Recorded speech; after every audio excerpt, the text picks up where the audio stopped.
السلام علیکم۔ تو طلباء کرام، آج ہم لوگوں نے جو لیکچر پڑھنا ہے سال دوم کا لیسن نمبر 2 تشکیل پاکستان۔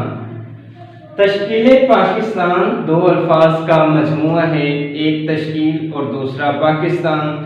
تشکیل کا مطلب ہے بناوٹ، کسی چیز کی ترتیب دینا، کسی چیز کو تشکیل دینا، کیسے اس کی بناوٹ اور طریقہ کار۔ پاکستان تو پاکستان کیسے بنایا گیا، اس کے تمام قواعد و ضوابط، جو مشکلات پیش آئی ان کے بارے میں پڑھیں گے، اور جن شخصیات نے اس پر کام کیا ان کے بارے میں پڑھیں گے۔ سب سے پہلے ہم مصنف کے بارے میں تھوڑا سا تعارف پڑھتے ہیں، اس کے بعد اپنے ٹاپک کی جانب بڑھیں گے۔ میاں بشیر احمد لکھاری لکھنے والے ہیں۔ میاں بشیر احمد کا نام اردو کے اندر بہت بڑا نمایاں نام ہے، نثر کے حوالے سے اور نظم کے حوالے سے، دونوں طرح سے۔ میاں بشیر احمد 1893 میں پیدا ہوئے، 1971 کے اندر وفات پا گئے۔ جسٹس شاہ الدین ہمایوں کے بیٹے تھے۔ جسٹس شاہ الدین ہمایوں جو ہیں وہ علامہ محمد اقبال کے بہت ہی قریبی دوستوں میں سے ایک تھے۔ تو ان کی یاد کے اندر میاں بشیر احمد نے ایک رسالہ نکالا، رسالے کا نام ہے ہمایوں، جس کو بڑی شہرت ملی تھی۔